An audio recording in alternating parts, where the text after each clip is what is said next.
Hallelujah.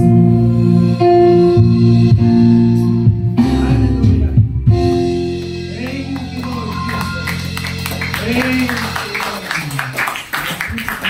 Hallelujah. Tayo pinanalangin.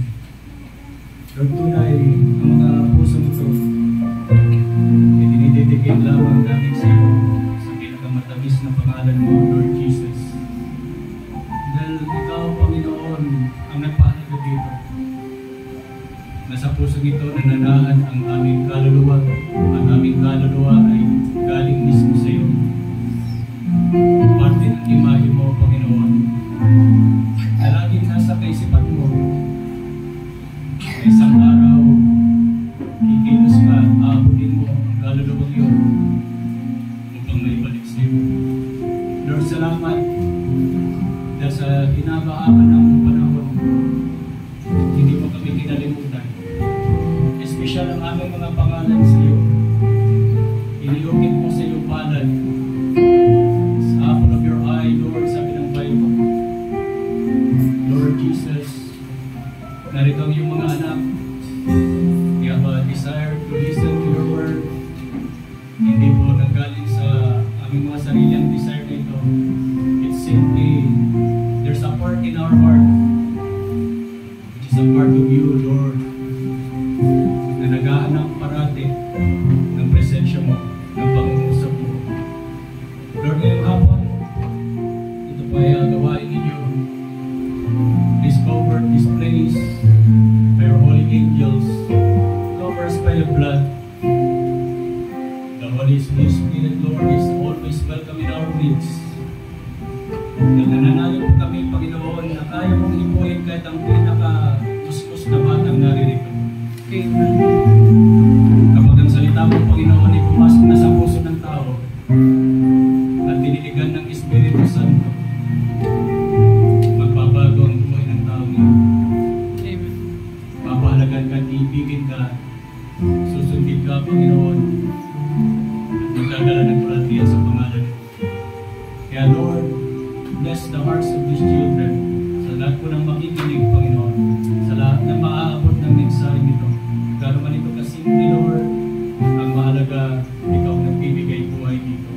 Take all the glory to yourself, in the name of the Lord Jesus Christ we pray. Amen. Sa pagpapalan mong hapon po muli, mga manong kapatid kay Kristo,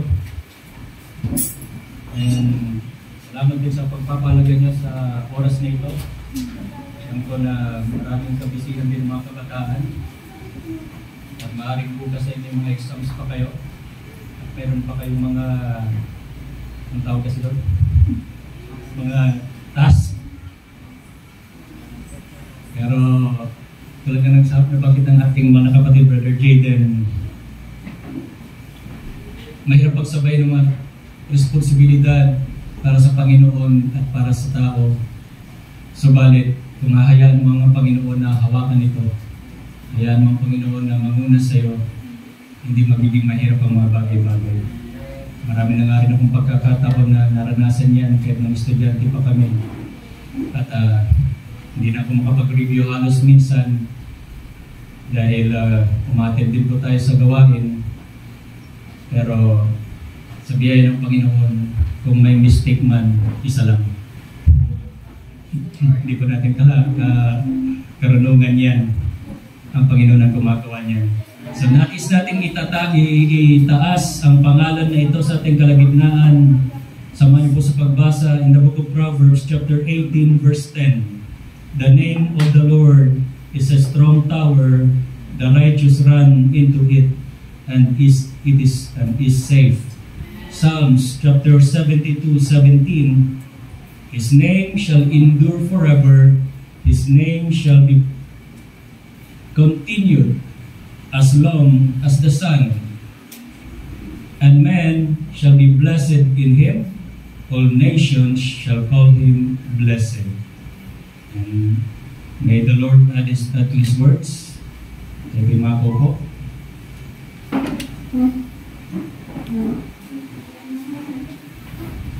Salamat sa Panginoon at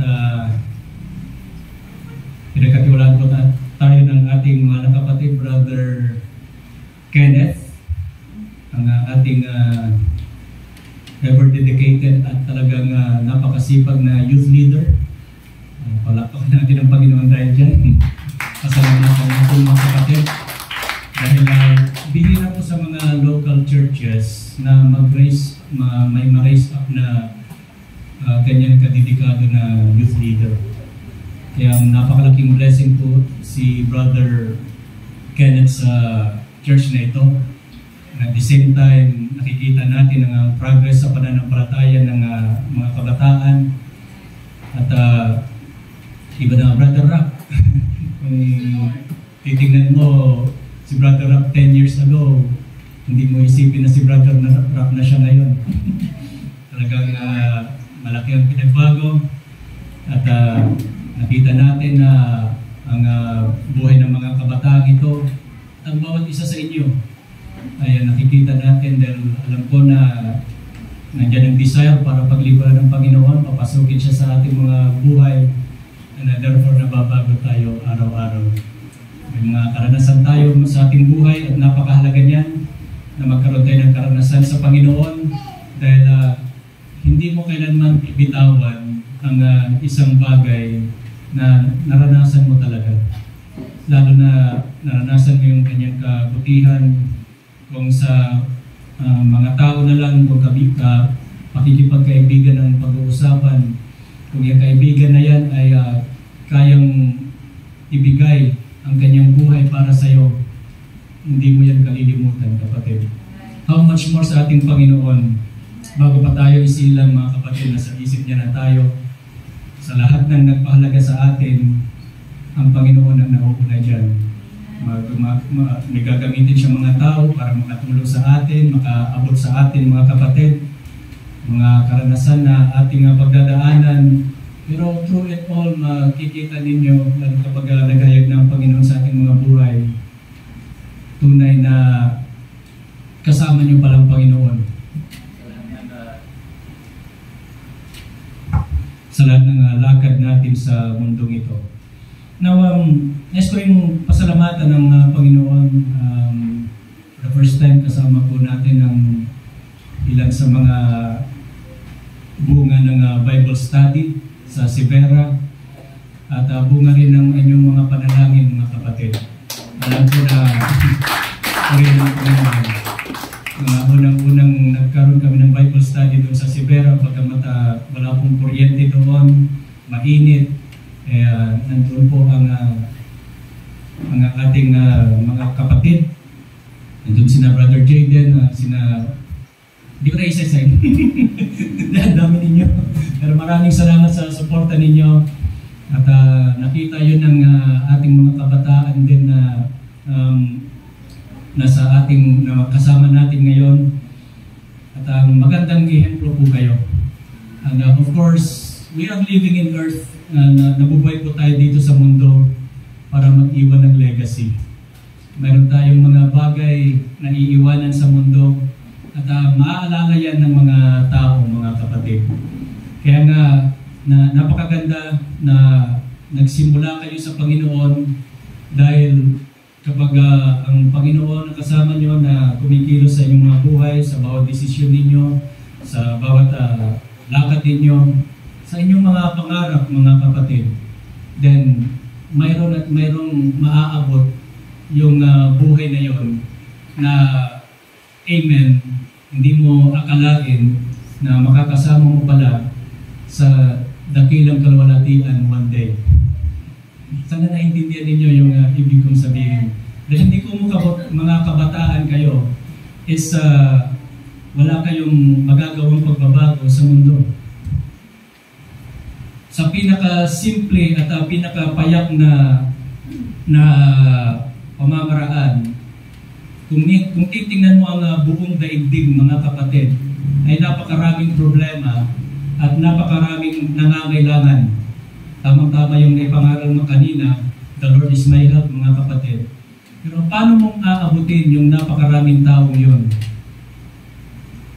kung ganito pa lang yung kalalagayan mo? Now, hindi kailangan kasi na tumingin ka kaagad sa malaki. Dahil paano mong abutin ang malaki o mataas kung hindi ka magsisimula sa baba. So, magsisimula yan sa sarili mo. Kailangan mong matanggap ang pangalan na to. Diyan ka mag-umpisa. Dahil ano ang pangalan ng Panginoon? Lord Jesus Christ, di po ba? Diyan ka mag-uumpisa, mga kapatid. Punuin mo ang sarili mo, ang iyong buhay ng salita ng Panginoon. At mula sa iyo ay aapekto yan sa mga kapatid mo. Aapekto yan sa mga magulang mo. Mula sa inyong pamilya, mga kapatid, ay may maaabot na maaaring mga kaibigan, mga kakilala ang mga magulang mo. Ang iyong mga kapatid din ay may maaabot. Unti-unting lalaki yan from your house to your community, to your school, to your workplace kung nagtatrabaho ka na. At mula sa community ninyo, mga kapatid, ay lilipat yan sa isang bayan. Mula sa bayan ay lilipat yan sa isang syudad. Mula sa syudad ay magiging probinsya, magiging bansa, magiging international. Nakikita niyo yung ibig kong sabihin, mga kapatid. Dahil hindi kayo nilalang ng Diyos, mga kapatid, na walang purpose. Nang inilagay kayo dito sa mundo, napakalaki ng tiwala ng Panginoon. Napakalaki ng plano ng Panginoon sa inyong mga buhay. But the best thing, mga kapatid, is mayroon kayong mapag-uumpisahan. Kung minsan sa edad ninyo, kahit nung edad pa ako ninyo, mga kapatid, hindi ko alam ang gusto ko sa buhay. Wala akong desisyon. So kung ano yung parang napag-usapan ng barkada, ganun din ako. Natural yun. Kasi kung saan ka click, dito ka sasama. Pero ibang-iba, mga kapatid, salamat sa Panginoon dahil nandito kayo, nakikinig kayo ng salita. Alam ko na kahit pinakamusmus pa kayo na naririto at maaaring hindi mo maintindihan ng isang usapang mapangmatanda, ang Panginoon kayang gawin yun na napakasimple sa inyong mga puso. At nawa, bigyan niya tayo ng pagtsatsaga. Maikli lamang ito, mga kapatid.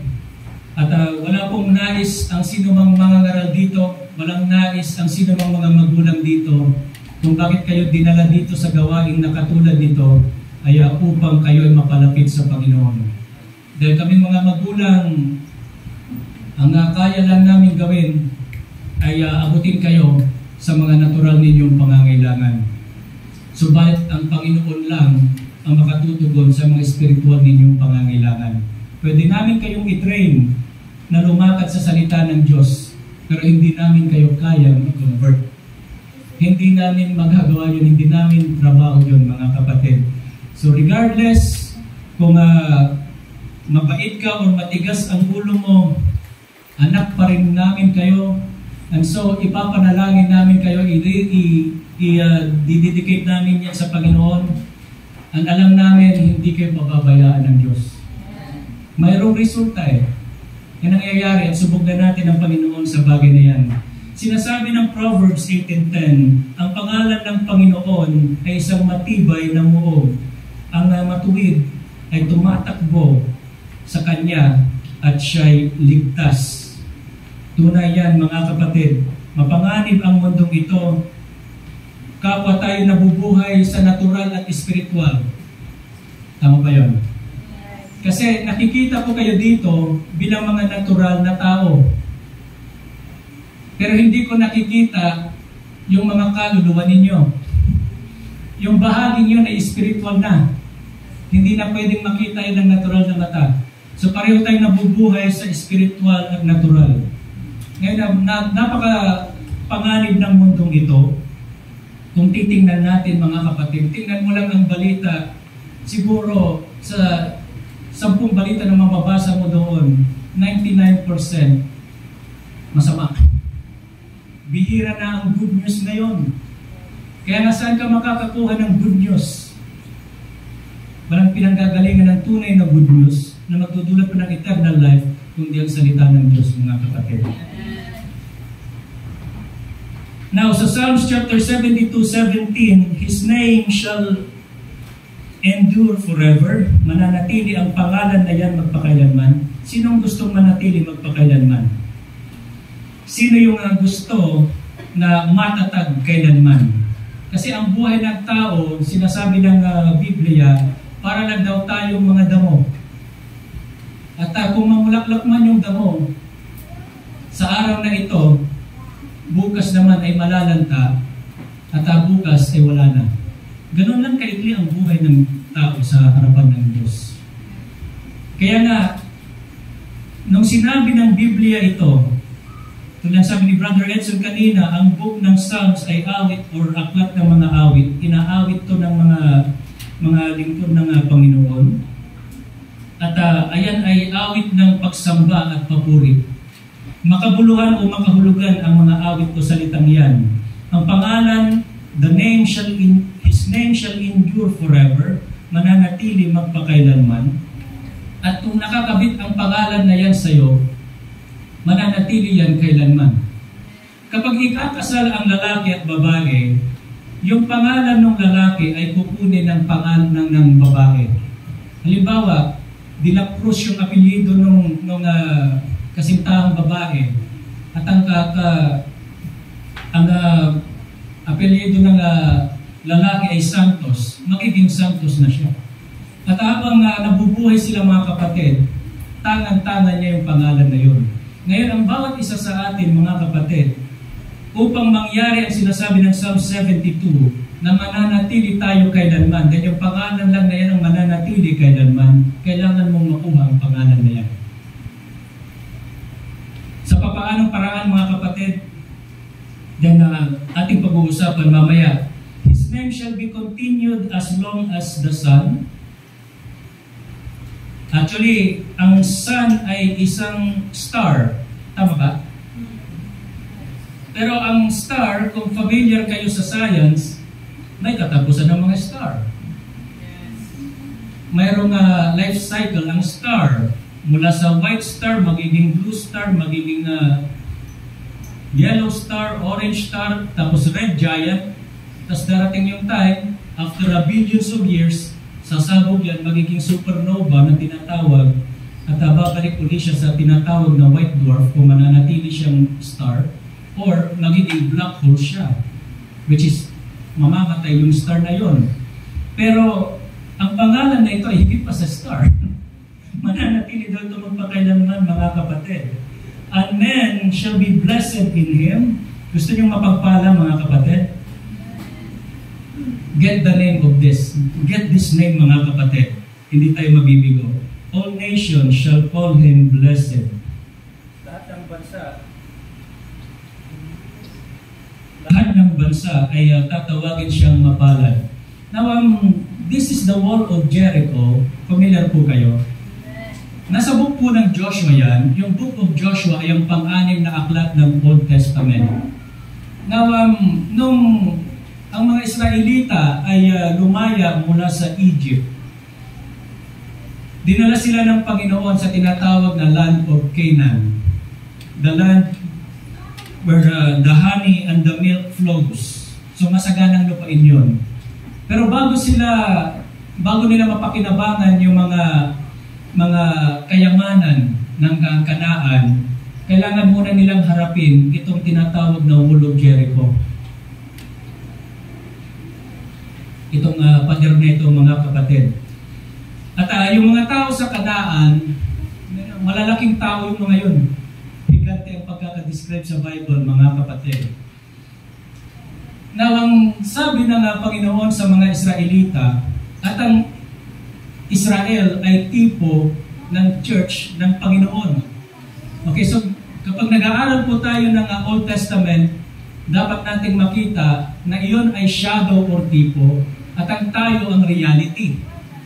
Okay? Para makuha natin kung ano yung programa ng Panginoon, kung ano yung gusto niyang ipagawa sa atin.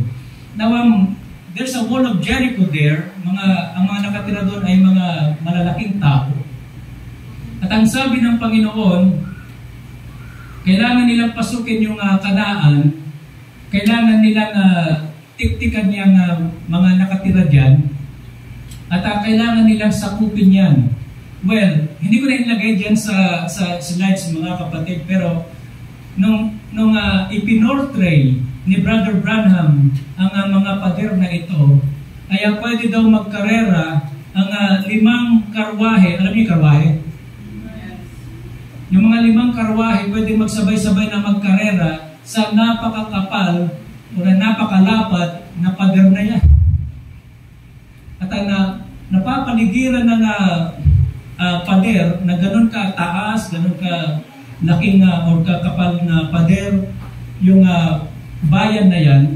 At kung titingnan mo, ang mga Israelita, hindi naman mga trained soldiers itong mga ito. At wala rin di man silang mga sandata, mga kapatid, tulad ng kanyon, upang wasakin yung ganyang kakapal na pader. Tapos yung mga nakatira dyan ay talagang mga great army, mga kapatid. Sanay sa digmaan, simula sa pagkabata pa, na-train na sila ng army. Anyan, ang Panginoon sasabihin sa walang kakayanang makipaglaban, sakupin ninyo ang lupain na yan. Napakahirap nun, mga kapatid. Parang nasabi lang sa atin kanina, mga kapatid, nandyan yung bundok sa iyong harapan, paano mong ipuposes yung bundok na yan? Pero kapag sinabi kasi ng Panginoon, sumunod na lang tayo at mangyayari. Makikita natin ang kaluwalhatian ng Panginoon. Dahil paano yung nangyari dito, mga kapatid? Alam natin, sa kwento, may pumasok dyan na tik-tik at tinanggap siya ni Rahab, isang patutot, mga kapatid, isang babae na walang halaga sa lipunan dahil ang kanyang trabaho ay pagiging anong tawag dyan sa Tagalog, mga kapatid? Magbigay ng panandaliang aliw kapalit ng bayad, mga kapatid. Hostess. Alright? So, walang, kumbaga, immoral yung pamumuhay ng babaeng ito. Subalit, nung tinanggap niya yung mga tik-tik, mga kapatid, at itinago niya sa kanyang doon sa pinaka-kisame nila, nung hinahanap ng mga, nung mabalitaan ng mga taga Jericho, na pinasok sila ng mga tik-tik mula sa Israel. At itong mga taga Jericho naman ay nung nababalitaan nila na kumikilos ang Diyos, mula nang pinalaya sila sa Egypt na pinakamakapangyarihang bansa sa panahong yan, hanggang sa makarating na sila sa Jericho, sabi ng Bible, ang mga taga Jericho, bagamat malalakas na tao ito, makapangyarihan kung tutuusin, ay nanginginig sila nung marinig nila na nakarating na doon ang Israel. So, vice versa pala kung minsan. Tayo, natatakot tayo sa sitwasyon, amen, na inihaharap sa atin ng kaaway, na parang imposibleng lampasan. Pero ang kaaway, nanginginig din pala sa iyo. Lalo na kapag sumusulong ka na sa pananampalataya, nandun na yung desire mong lumago, nag-umpisa ka nang magseryosong manalangin, mga kapatid, ang mga kaaway nanginginig din sa iyo. Sabi nga ng message, mga kapatid, kahit ang pinakamahinang Kristiyano, pag nagsimula na yung lumuhod at tumawag sa kanyang ama, nanginginig ng mga kaaway. Nagtatalsikan na sila. Kaya pala, mga kapatid, nung shortcutin na natin, nung makuha na ng mga tik-tik ang kailangan nilang impormasyon, anong sinabi ng Panginoon sa kanila? Nakakatawa yung battle strategy nila eh. Ang utos lang ng Panginoon sa kanila, lumibot sila ng 6 na beses. Yan ang gagawin nila sa loob ng 6 na araw. Yung ikapitong araw, lilibutin muli nila for the last time, at tapos isisigaw na lang nila ang pangalan ng Panginoon. Alam ko, Yahweh yata ang pangalan niya nung mga time na yan. At nung isinigaw nila yung pangalan ng Panginoon, bumagsak itong pader na ito. At nasakop nila yung buong lupain, na pinagpapatay nila yung mga naninirahan doon, kahit mga higanti pa sila, at naposes nila yung lupain. Kasi the name of the Lord is a strong tower. Walang tower, walang muog, walang tanggulan, walang sandatahang lakas na pwedeng ipares ang sanlibutan sa lakas ng pangalan na to. Na kahit ang impyerno, kahit ang kamatayan, walang kapangyarihan sa pangalan na to. Do you believe that, mga kapatid? Kaya nga, ganito kakapangyarihan ang pangalan na ito. And do you think that is an opportunity for you na matanggap ito, mga kapatid? Na maikabit ito sa iyong pangalan? Na ang dating mahinang si Brother Elmer, kapag si Kristo na ang nandyan, ay wala na siyang kinatatakutan, kaya niyang pabagsakin ang lahat. Pwede yun, mga kapatid. Now, sinasabi dito, gusto niyong lumapit sa Panginoon? Gusto niyong makilala pa ang Panginoon? Nais ko rin pasalamatan ng Panginoon. Ito si Sister Fatty, itong magandang dalaga dito. Lord. Natakot siya. One time na ipatutuko ko sa inyo, di po ba? Talagang nabe-bless po ako sa puso ng batang ito. Yung isa kanina si Brother Teddy, ito si Brother Ren, bagong Brother Ren, may pangalan? Brother Ren, mga taga Severa po lahat yan, mga estudyante, pero iba ang puso nila sa Panginoon eh. Sila po yung nag-desire na makarating dito, at sila po yung nag-desisyon din na manatili pa hanggang ngayon. So, supposed to be alas 12, dapat ibalik namin sila sa Severa, pero nakita siguro nila yung tunay nilang ama dito. At nawa, higit nyo pa siyang makilala. Alam nyo, nag-umpisa din kasi kami sa ganyan eh. Itong mga magigiting nating mga nagagandang ina ng tahanan dito, ating mga sisters, mga kapatid, yung mga pare-pareho lang naman kami mga kabataan dati. Wala po kaming mga asawa dati. At kami rin yung mga nagsasama-sama dito. At sino ba yung youth leader natin dati? Si Brother Edson na rin, no? Pero, ayan, may kanya-kanya na po kaming pamilya sa biyaya ng Panginoon. At mula noon hanggang ngayon, matapat ang Panginoon. At hanggang ngayon, ayan, nakapaglilingkod pa kami sa biyaya ni Lord. So, kung gagawin niya sa ibang tao yon, hindi nagbabago ang programa ng Panginoon, gagawin niyo rin sa inyo. Pagtatagumpay din kayo. At tunay, yung isa si Brother Teddy yon, talagang English speaking yun dahil ang culture nila sa bahay naipulat sila sa English. So wag po kayo ma-offend kung medyo kakausapin kayo ng English nun. Well anyway, para higit na matuto ang ating mga English skills. Matututo tayo sa conversation, mga kapatid. So mailalabas nyo na ang mga talento ninyo sa pakikipagtalas-tasan sa English. Maging yun, mga kapatid, kahapon, kasi si Brother Teddy, umaatin ng Bible study yan, kasabay din na Sister Fatty, kasabay din na Sister Alexa.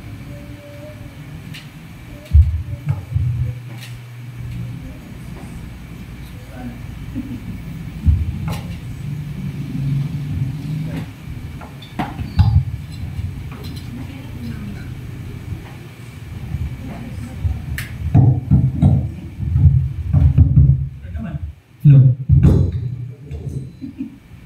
Hello.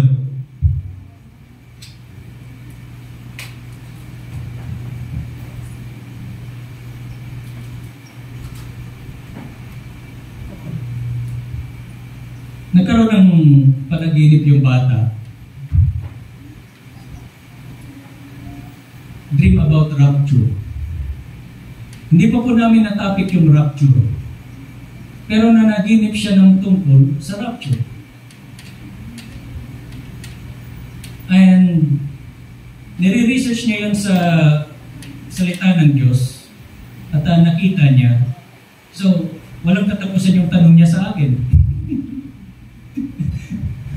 Hanggang sa hindi ko na masagot yung ibang tanong niya dahil kulang na ng oras, nagtatrabaho po ako mga kapatid. Pero tunay, sinabi kasi ng Panginoon na sa mga huling araw, maging ang mga kabataan, mananaginip ng mga spiritual things na ganito. Ganito kabilis kumilos ang Panginoon. Kung minsan mabagal pa kasi tayo, pero ang Panginoon laging on time. At nangungusap na siya sa puso ng batang yon. At nagsabi na siya na gusto niyang magpabaptize. Pati si Sister Patty. Kaya, nais kong tulungan niyo kami sa panalangin. Magkaisa tayo na sa biyaya ng Panginoon ay magtuloy-tuloy ang mga kabataang ito. Siya ang gumawa ng daan. Siya rin ang humawak sa kanilang mga puso, kanilang mga buhay. At umipo din sa mga guardians nila, sa mga parents nila. Kasi siyempre, mga kabataan ito, kung tutuusin, wala tayong karapatan na himasukan ng kanilang mga buhay. Although, by principle, alam natin na ang Panginoon pa rin, na Ama nating lahat, ang may karapatan sa ating lahat. Pero kailangan na ang Panginoon ay kumilos nang sa gayon, hindi na ito mahadlangan ng kaaway. Alam natin, nagmamadali ang Panginoon, mga kapatid, at nagpapatianod na lang tayo kung saan tayo gustong dalhin ng Panginoon. Salamat sa Panginoon dahil sa munting mga ministry na ito. Ang tahanan ni na Sister Junet na laging bukas sa Bible study, maging sa tahanan ni na Sister Alexa, at sa lahat sa inyo na laging tumutulong in one way or another, mga kapatid, sa hatid sundo sa mga kapatid na ito. Napakalaking bagay po yun, mga kapatid. At kung hindi po namin masuklian yan sa ngayon, ang Panginoon na nawa ang magbalik sa inyo ng 100 beses o 1,000 beses pa. Hindi makukulang ang Panginoon sa bawat isa sa atin, mga kapatid. Pero hihilingin ko talaga, mga kapatid, ang inyong mga panalangin. Kasi pagod na rin po ako. Wala pa po akong tulog. 2:30 po. Umuwi kami kagabi, alas 10 na yata yun. Natulog lang po ako ng 2 o 3 oras. At mula 2:30 hanggang ngayon, gising po sa biyaya ng Panginoon ang inyong lingkod. Salamat sa Panginoon dahil hindi tayo nakakaranas ng high blood, hypertension. Hindi ako nagkakasakit ng napakaraming araw sa biyaya ng Panginoon. Kung mayroon man siguro ay kunting sakit ng ulo lang. Pero biyaya talaga ng Panginoon, mga kapatid. Nabanggit kanina sa preaching ni Brother Edson, kahit na pagod ka na, tulad ni Brother Branham, kahit na parang ayaw nang humakbang yung paa, kailangan magpatuloy dahil may nangangailangan. Dahil mayroong commission, dahil mayroong utos mula sa ating hari, kailangan nating sumulong, mga kapatid. So, sa biyaya ng Panginoon, nagagawa po natin yan, hindi dahil sa ating sariling lakas o kagustuhan. Ang Panginoon po ang gumusto. Ang Panginoon ang umaabot, ang Panginoon ang gumagamit. Mga instrumento lang tayo, mga kapatid. Well, kung sakali man, dahil biruin mo, lagi na lang akong naliligo, mga kapatid, na walang tulog. Pwede kang mapasma sa ganun sa totoo lang. Pero ang Panginoon talaga ang nagsusustain. Ang Panginoon ang naglalagay ng resistensya. Hindi na. No.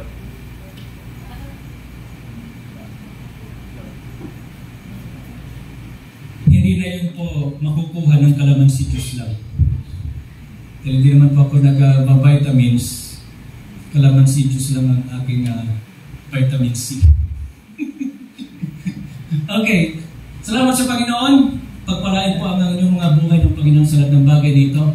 Na kung gusto mong lumapit sa Panginoon, ang isang tao coming to Christ must come sanely. Ibig sabihin ng sanely, dapat maliwanag ang pag-iisip mo. Sa ibang salita, sa maikling salita, dapat may solid kang desisyon.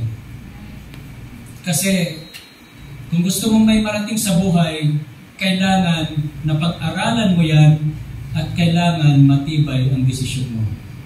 Huwag mong papasukin ang ganitong klaseng pananampalataya na hindi mo naiintindihan kung ano yung tinatayuan namin. Pero lagi kong ipinapaliwanag sa Bible study, tumatayo po ang iglesyang ito sa purong salita ng Diyos. Kasi kung hindi kami tatayo sa purong salita ng Diyos, siguro napakalaki ng building namin ngayon. Why?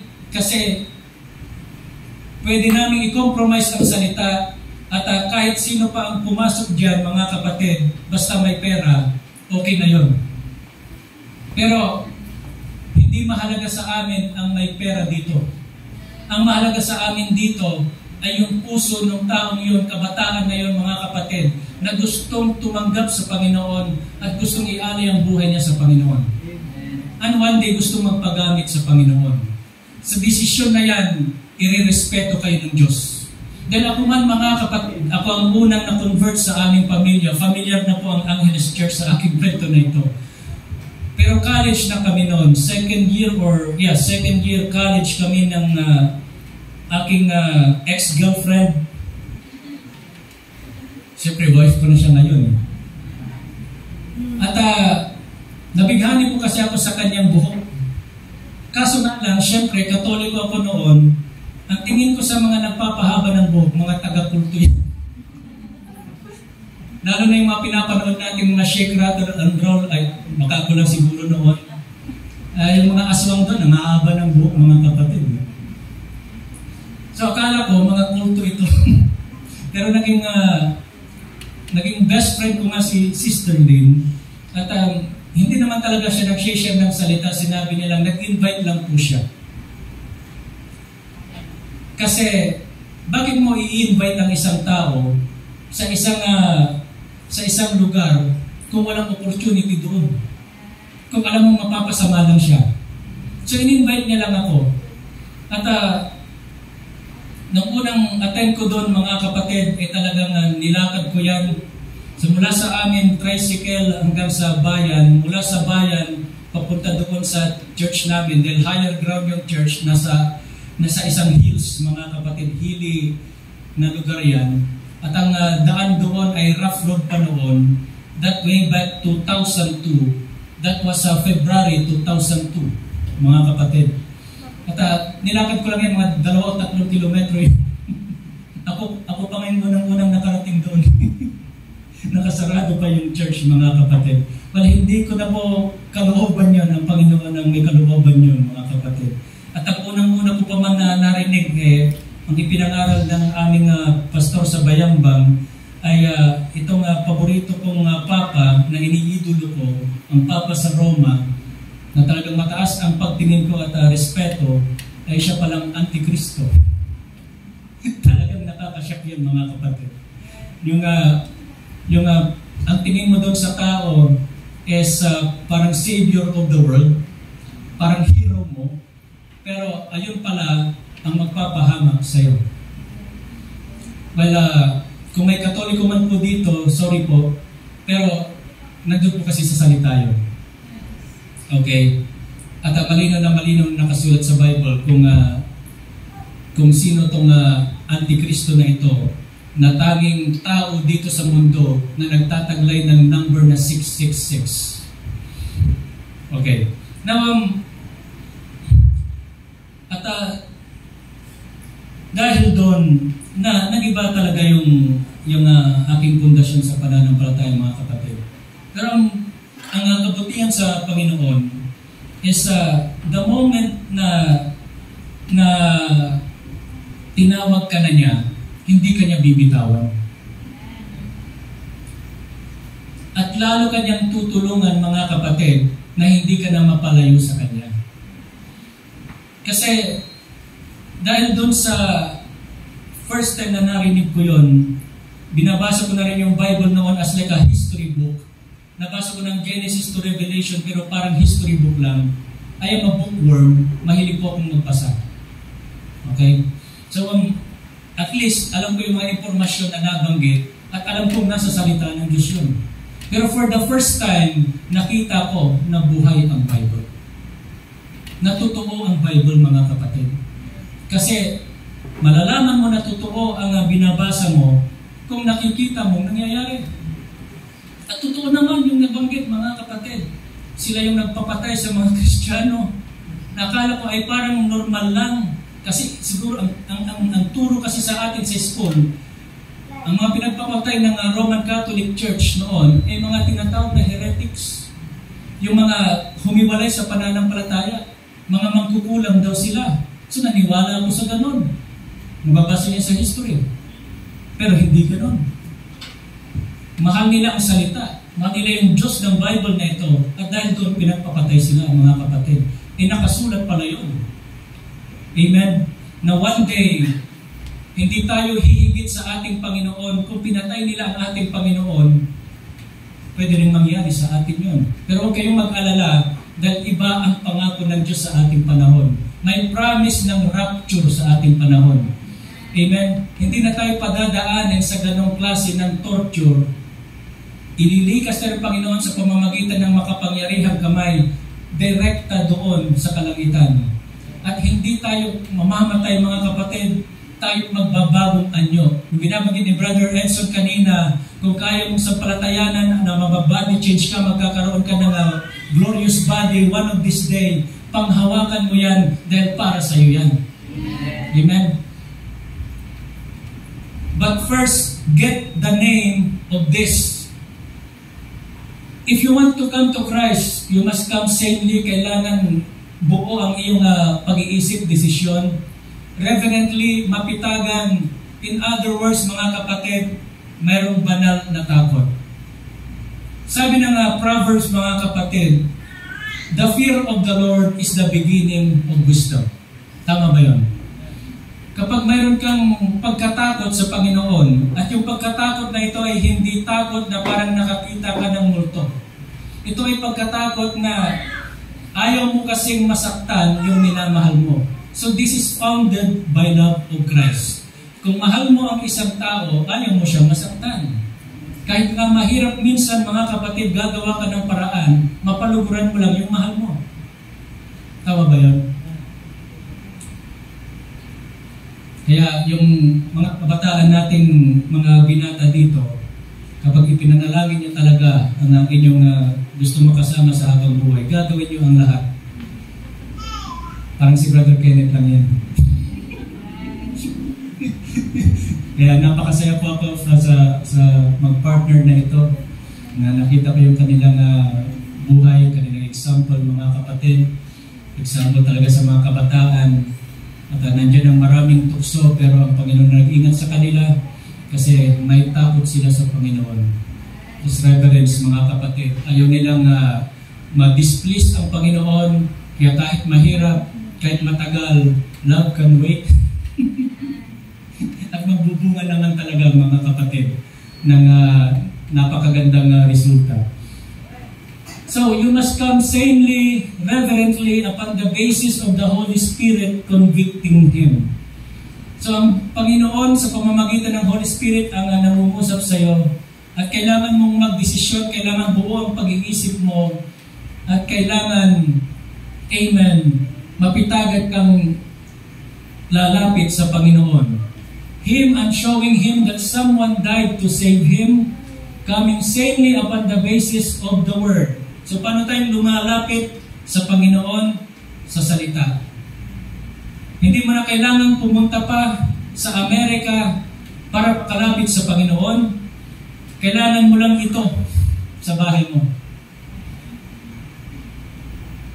Namatay. Kailangan mo lang na ilagay sa cellphone mo yung Bible at hindi na malapit sa iyo ang Panginoon. Nagkakaintindihan po ba tayo, mga kapatid?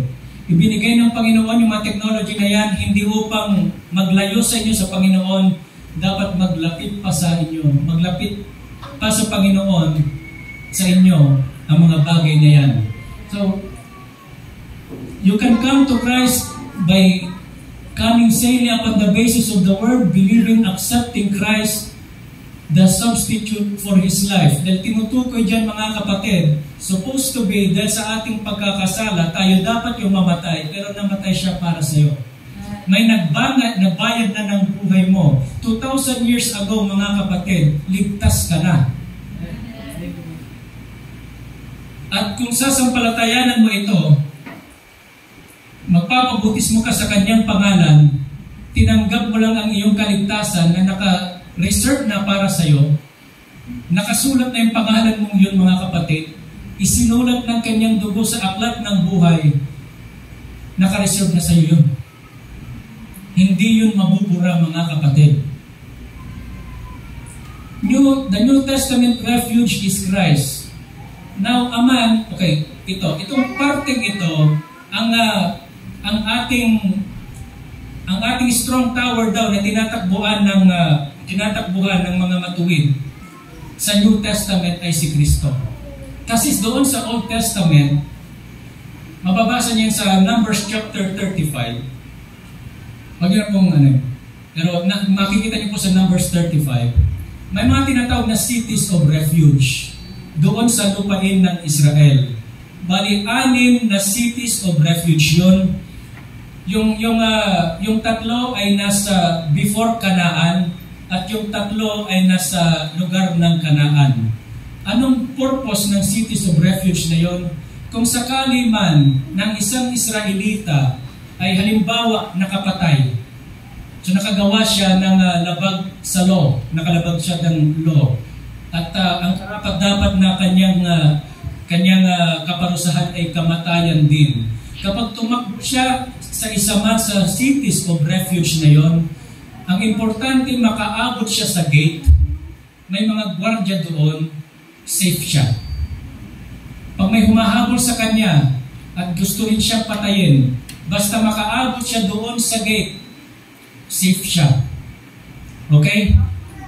Ngayon, dito sa New Testament, mga kapatid, spiritual ang ating pinag-uusapan. Ang kabayaran ng kasalanan, sabi ng Romans, ay what?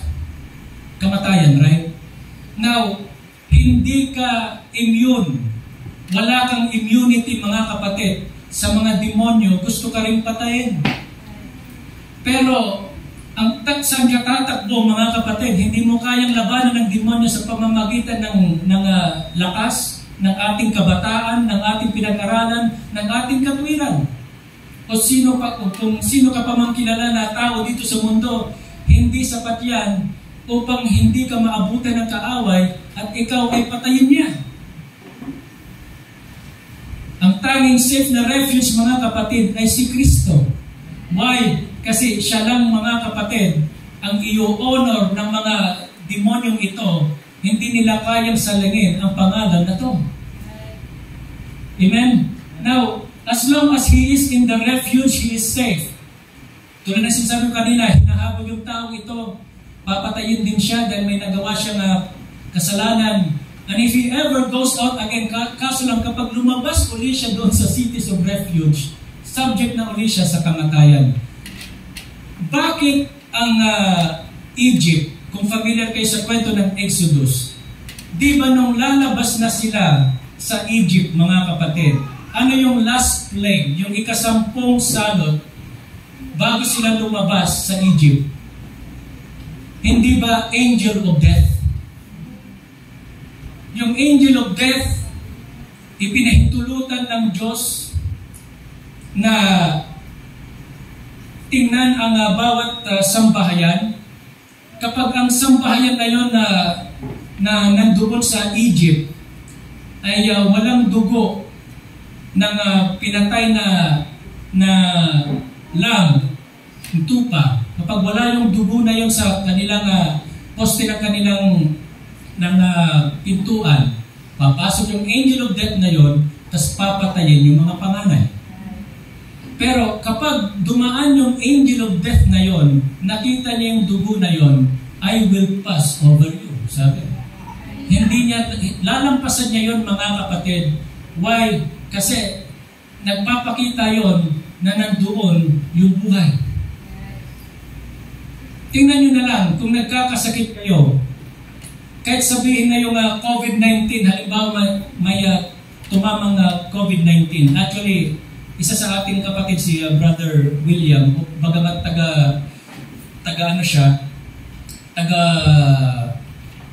anong church kasi kay Pastor Nestor Espanyola, dun sa Quiapo. Pero nag-a-attend kasi siya dito noon.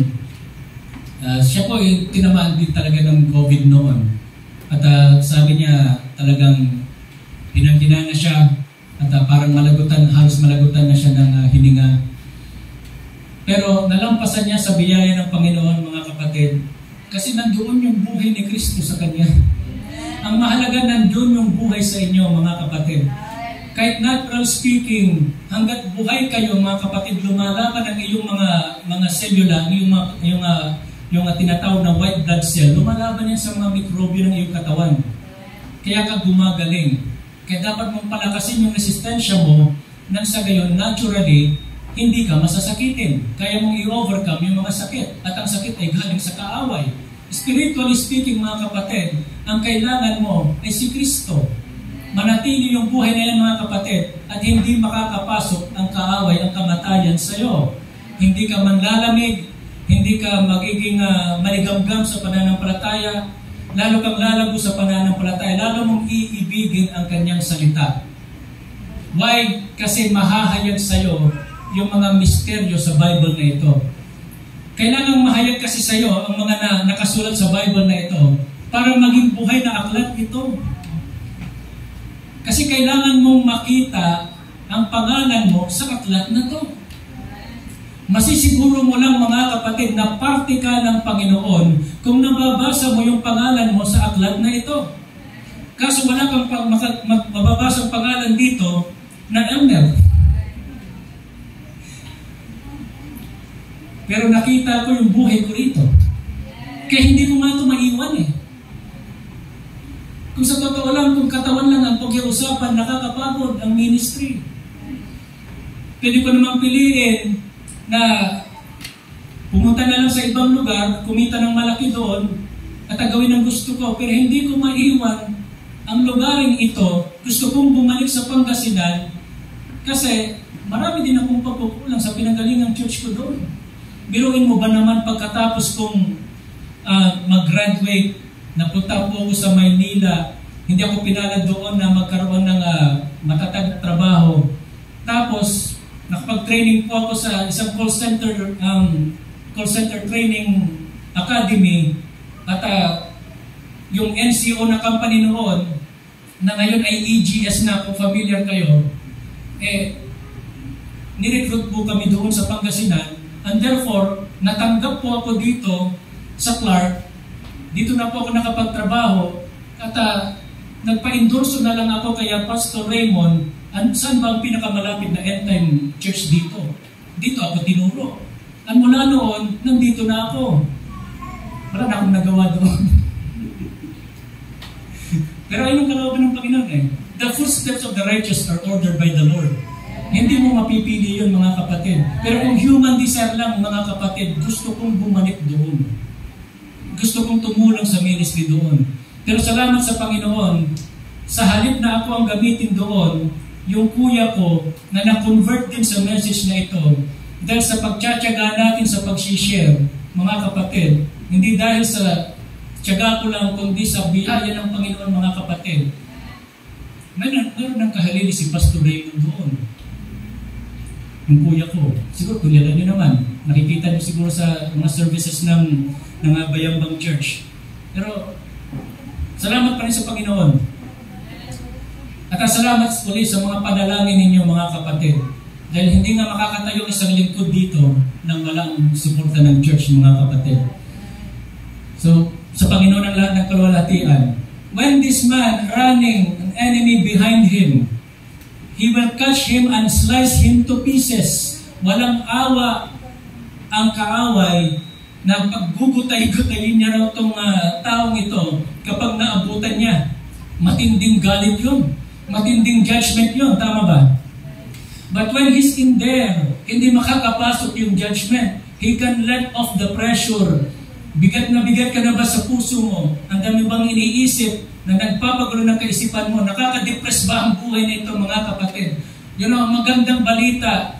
Nandito mismo ang kasagutan. Nandito ang pangalan na yan. Nandyan sa buhay mo nakakabit sa iyo, mga kapatid. Tawagin mo ang pangalan na yan. Kaya sa pangalan na yan, mga kapatid, ang dami mong makikita sa Bible na magagawa yung pangalan na yan. Pagbabasahin mo yung Mark 16, mga kapatid, which is isa sa mga klinin ko kung bakit gumaling sa diabetes yung aking tatay noon, na naging dahilan para siya mag-convert. Ang pinanghawakan ko doon sa pangalan ng Panginoong Hesus Kristo, kapag ipinatong natin ang kamay sa may sakit, gagating. Nangyari yun, mga kapatid. Kinilala ng Panginoon yung salita niya, yung pangako niya. Sinasabi ng 1 Corinthians, mga kapatid, na magpapabaptize tayo sa pangalan nung na-crucify. Kaya nga yung nagkakahati-hati yung mga Corinthian church, ako kay Pablo, ako kay Apollos, ako kay Kristo. Ang sabi ni Pablo sa kanila, pinagsasaway niya sila. Bakit? Namatay ba kayo kay Pablo? Para kay Pablo? O dahil kay Pablo? Hindi ba si Kristo? Kaya kung magpapabaptize man kayo, magpapabaptize kayo sa tanging pangalan ng namatay para sa inyo, nagmahal sa inyong mga kaluluwa, si Jesus Christ yun, mga kapatid. May kapangyarihan yung pangalan na yan. Minsan sa Luke chapter 10, may 70 na disciples ang Panginoon. Tama ba? At binigyan sila ng kautusan ni Lord sa pangalan ko. Lusubin ninyo yung mga kampo ng kaaway. Palayasin yung mga demonyo doon. Magpagaling kayo ng mga sakit. Dati kasi, ang mga karamdaman noon ay wala pang ganitong modern technical term. Wala pang tuberculosis, wala pang cancer, wala pang AIDS o ano pa mga grabing sakit na yon. Ang tawag lang sa kanila, demonyo. Ano pa mang sakit yan, mga kapatid? Ano pa mang sakit na itilapit kay Jesus Christ? Anong ginagawa niya? Pinapalayas niya yung mga demonyong yun. Kasi ibig sabihin ng demonyo, tormentor, sa Tagalog, tagapagpahirap. So may mga tatlong klase ng demonyo, may tagapagpahirap sa ating laman, may tagapagpahirap sa ating kaisipan, at yung pangatlo ang pinakagrabe, yung relihiyosong demonyo, mga kapatid, na hindi ka bibigyan ng chance para makita kung sino itong si Kristo, kung sino itong Panginoon, para matanggap mo ang tunay na pananampalataya. Mga relihiyosong demonyo yun, mga kapatid. So itong mga 70 na disciples, di po ba, matapos silang utusan or i-commission ng Panginoon, nagbigay sila ng report kay Lord. At sabi nila, nagkakasayahan sila, Panginoon, subject sa iyong pangalan ang mga demonyo. You see, may power ang pangalan na ito. Yung mga tao, tayo, hindi natin kaya magpalayas ng demonyo sa atin lang.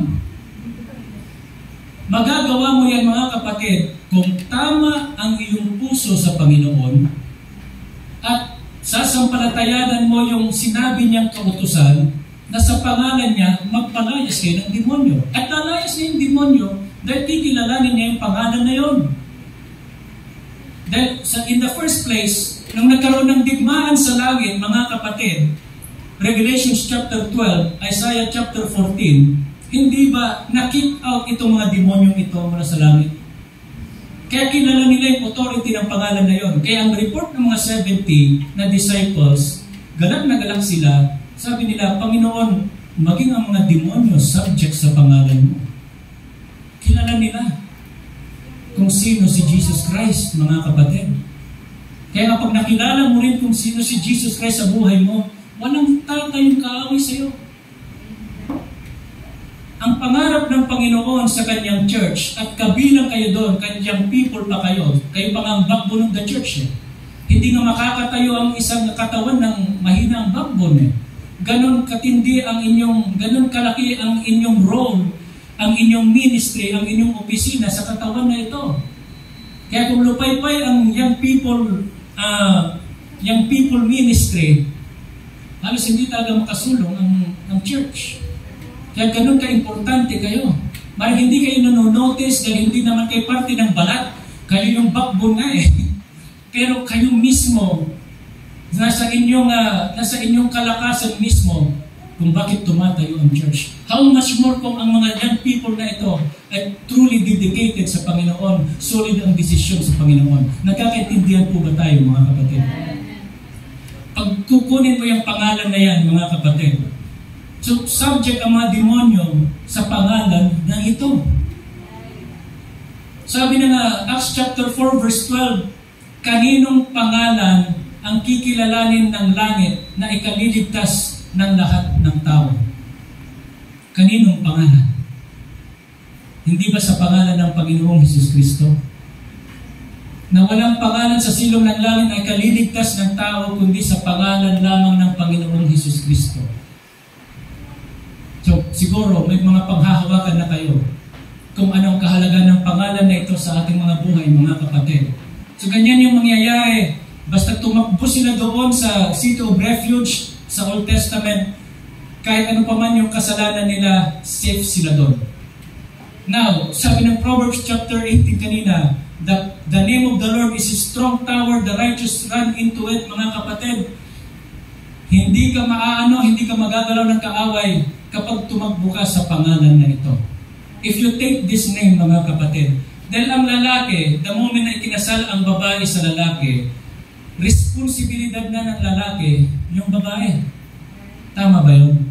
Kapag ikakasal, mga kapatid, ikakasal sila, Brother Kenneth, mga kapatid, kung titingnan ninyo yung magiging kasal, dahil ito ikakasal sila, mga kapatid, yung belo ng babae na nakakabit sa kanyang ulo, nakabalot sa kanyang ulo, no, ikakabit dito sa balikat ng lalaki.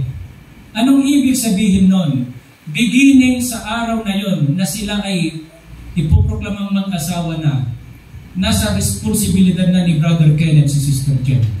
Inililipat na yung responsibilidad ng kanyang mga magulang ni na Brother Rolly at ni na Sister Feli. May blessing sila para ikasal itong dalawa.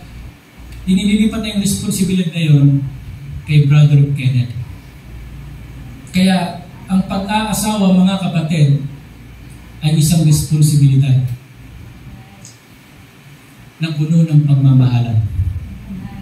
Napasarap kayo ng feeling na gano'n.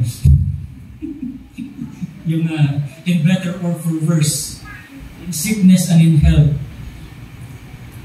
till death do us part. Importante nagmamahalan kayo. Kahit na mag-umpisa kayo sa mahirap na kalalagayan, mga kapatid, importante ang pagmamahalan ninyo nakadedicate kay Lord. I-bless kayo ng Panginoon, tutulungan kayo ng Panginoon.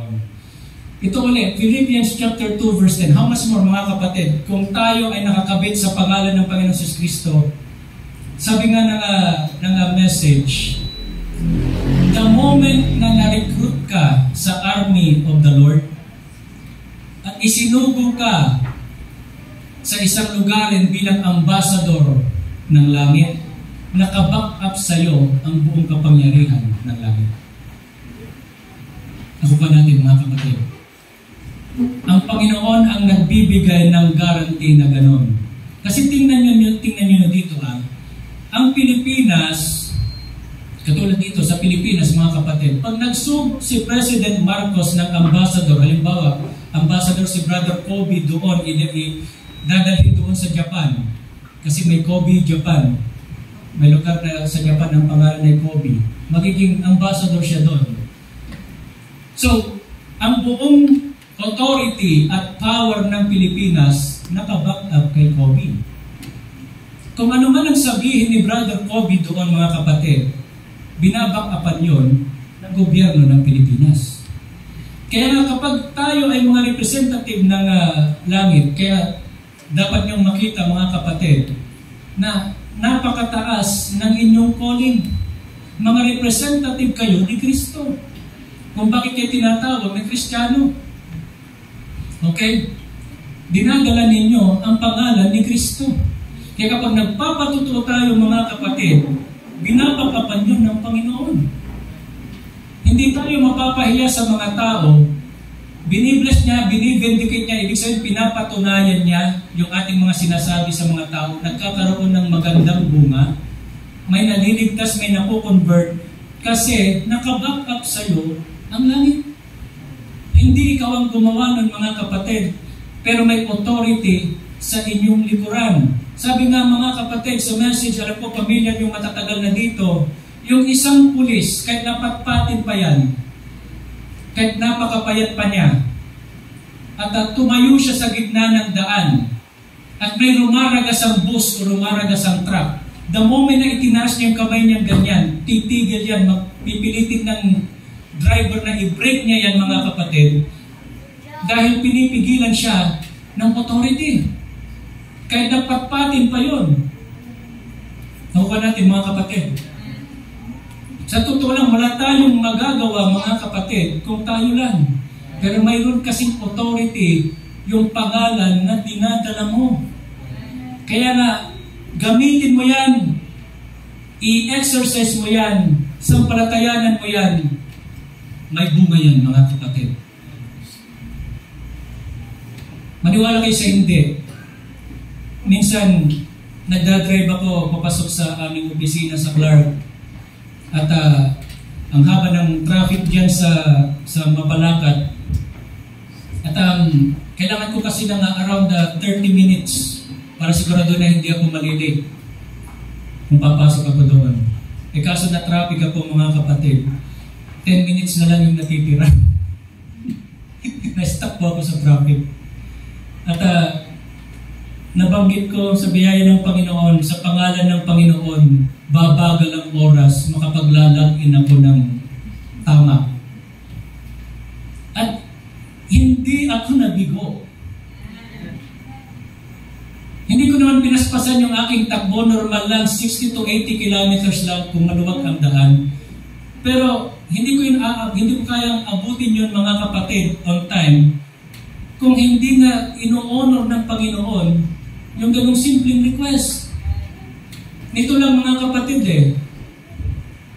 So, mayroon kaming may mga account kaming hinahawakan, So, mayroong order doon na ako yung naka-assign sa araw na yon at na-find out ng management na neglect ko yon, yung specific order na yon during my time, during my duty, na-neglect ko yon, hindi ko na check, hindi ko na notify yung aming kliyente na magkakaroon ito ng delay. And special yung account na yon dahil sa tuwing hindi kami makapag-notify ay magbabayad yung company ng $1,000 sa kliyente. Ano na bang palitan ng piso ngayon sa dollar? 57? Sabi natin 60? Sabi yung mga 60,000 pesos yun. 60,000 pesos yung kasalanan ko sa company. Mga kapatid. At nung unang tinanong ako ng supervisor ko, wala akong masabing dahilan kasi nga pasok sa schedule at hindi ko maintindihan kung paanong hindi ko na-notify yun at hindi ko nakita yung order na yun. Samantalang, hindi naman ako pabaya sa trabaho. Hindi ko naman tinutulugan. Lagi kong chine-check, nire-refresh ko kung may order ba o wala.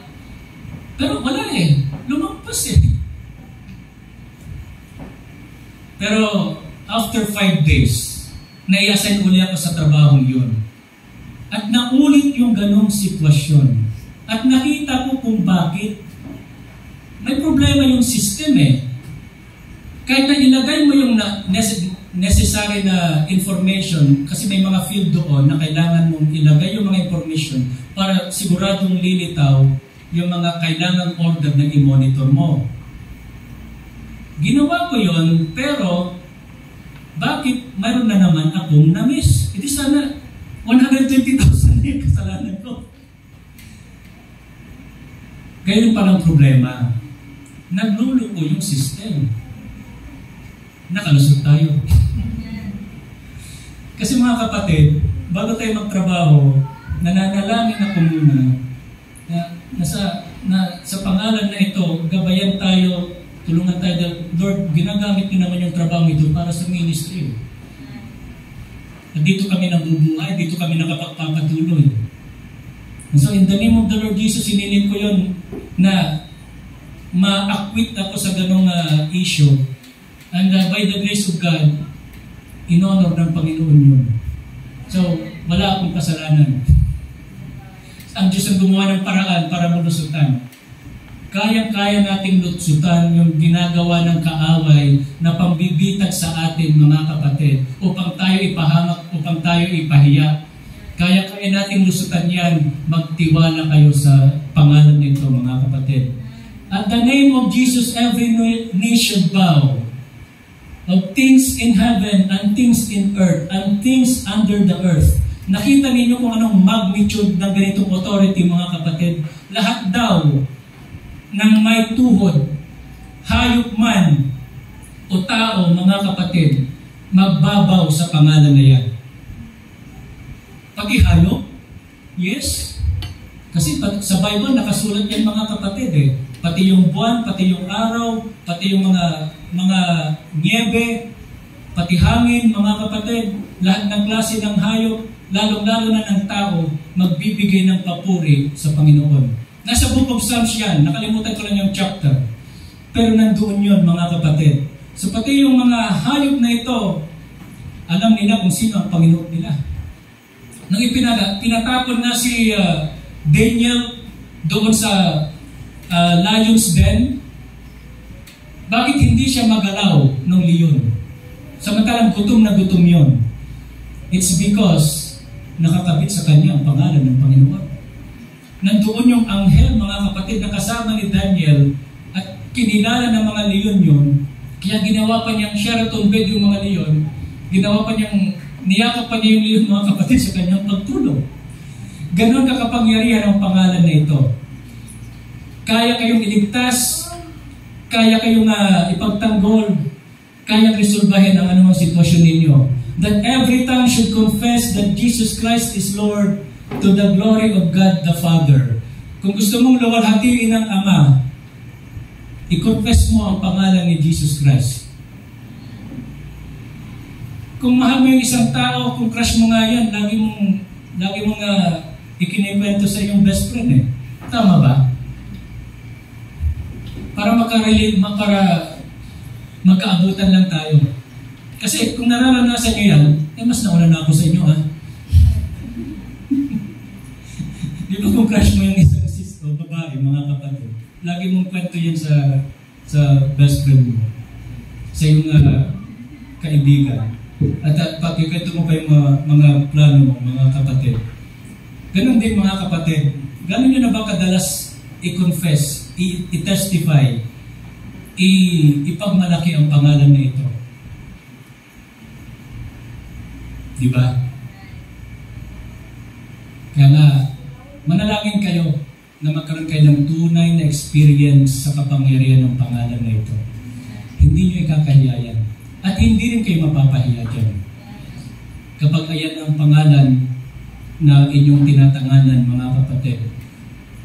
Ano ito?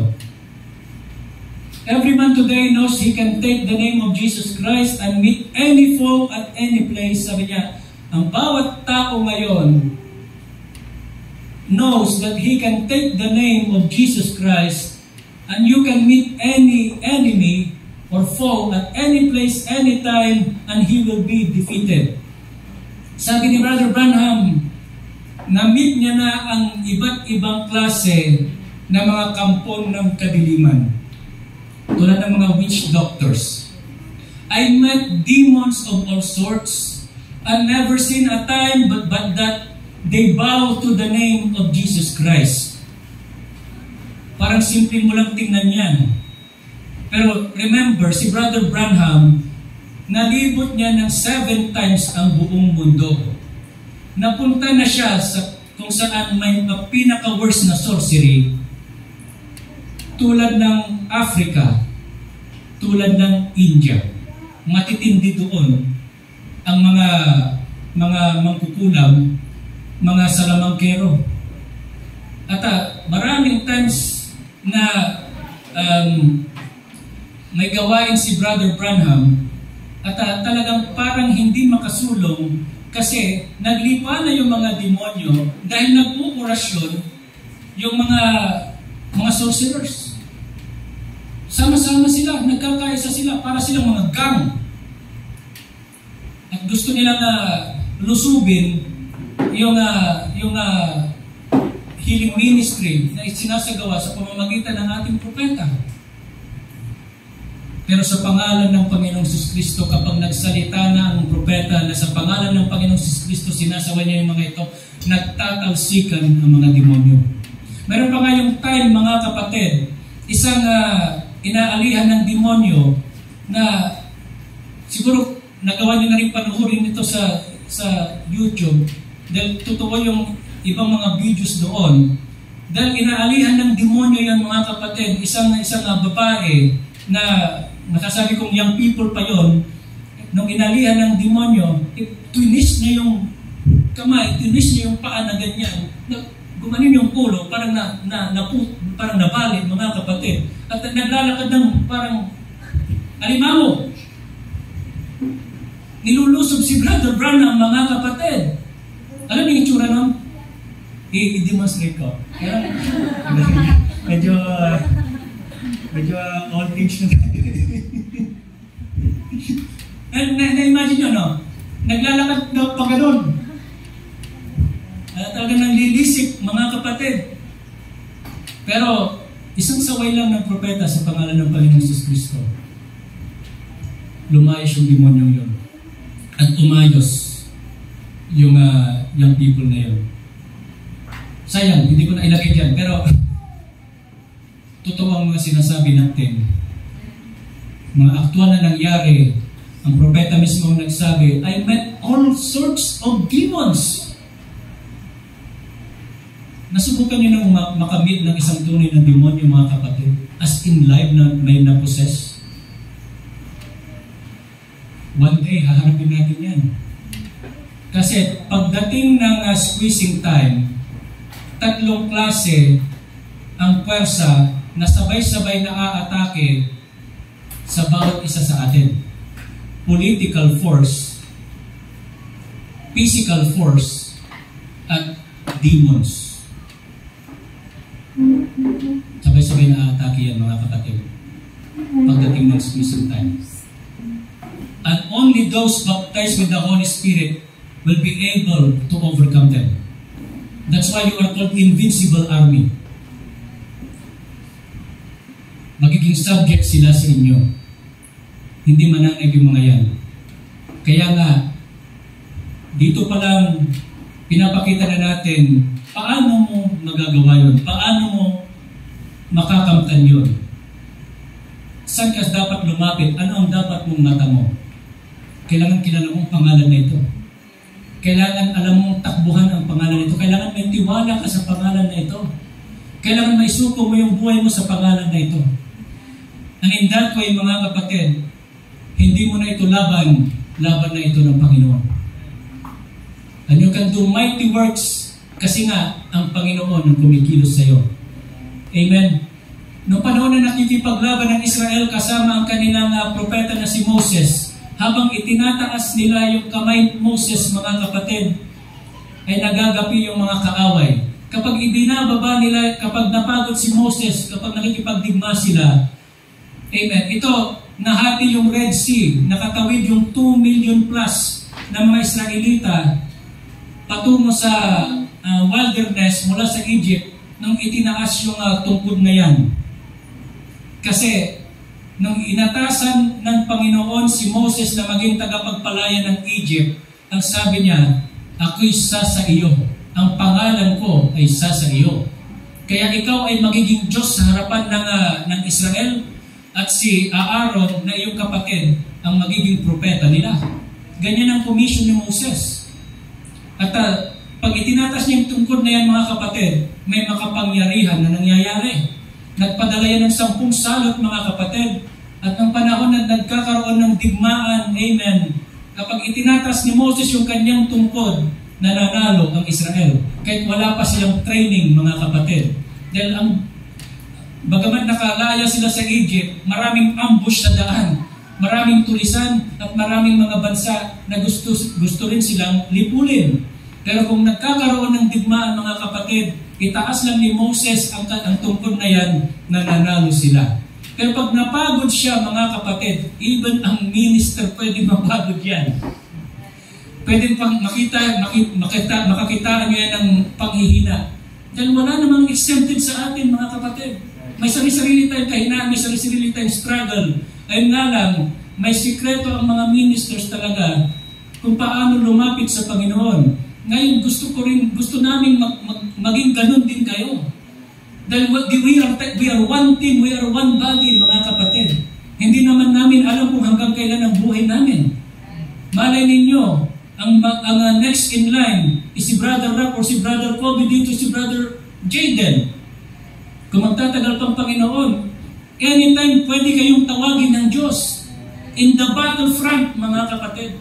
Kung wala doon ang inyong ministro, kung wala doon ang pastor, ang pagsalakay ay nagaganap sa inyong tahanan, o maaaring sa inyong kaibigan, mga kapatid, may mabigat siyang pinagdadaanan. Ginugulo yung kanyang kaisipan ng kaaway. Nasa battlefront ka nun. Matatawag mo bang pastor mo sa oras na yun? Hindi. So kailangan marirecognize mo yun. Pero again, mga kapatid, sa pangalan ng Panginoong Kristo, mananaig ka. Kung nangyari, mga kapatid, na ang iyong kaibigan mong yon ay nagkakaroon ng matinding depression, mga kapatid, at ihaharap mo yung pangalan na ito, na may pag-asa, may liwanag, may pagpapalaya sa Panginoon ito. Dahil kung nasa ng Espiritu ng Panginoon, nandoon ang kalayaan, sabi ng Book of Corinthians, mga kapatid, i-share mo yan. I-share mo yan. Dahil hindi mo alam, baka isa yun sa parte ng katawan ni Kristo na matagal na natin hinahanap at ikaw ang inatasan ng Diyos na tutupad sa ganoong role. Nakukuha natin, mga kapatid. Pero nung ibinababa ni Moses yung tungkod, natatalo sila. So tinulungan, nakita yun ano pangalan nito? Si Caleb at saka si Joshua. At dahil mayroong revelation sila, mga kapatid, na nasa ang Panginoon ay sumasa kay Moses, pero mayroon pa rin siyang kahinaang pisikal. There are helping hands in ministry. Hindi ito kakayanin ng young or ng inyong young people leader lang. Kailangan kayo. Kapag nangihina ang sino man sa inyo, lalo na yung leader ninyo, itaas niyo ang pangalan ng Panginoon. Ganon ang ginawa ng mga young people na ito. Si Joshua and Caleb, matanda na si Moses dyan, mga kapatid. 80 years old na yan eh. More than 80 years old na. Kasi 40 years old siya nung umalis sa Egypt, right? 40 years siyang training ng Panginoon sa wilderness para matanggal niya lahat yung mga napag-aralan niya sa Egypt. Kaya pagbalik niya doon sa Egypt, 80 years old na siya. 40 years pang nagpalibot-libot ng Israel sa wilderness, ang dami niyang nakalaban doon. Matanda na talaga si Moses yan.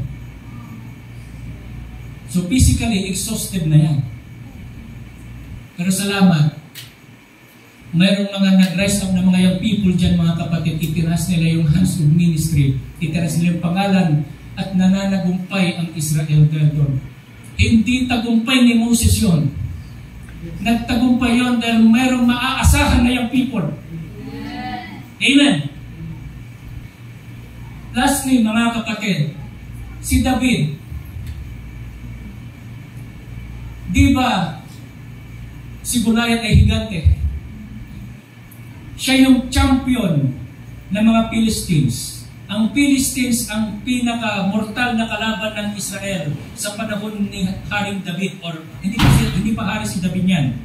Pero sa panahon ni David, ang Philistines ang pinaka-matindi o mortal na kalaban ng Israel. Ang mga Philistines, simula pa pagkabata, yung mga kalalakihan nila itinitrain na sa rigorous training ng military.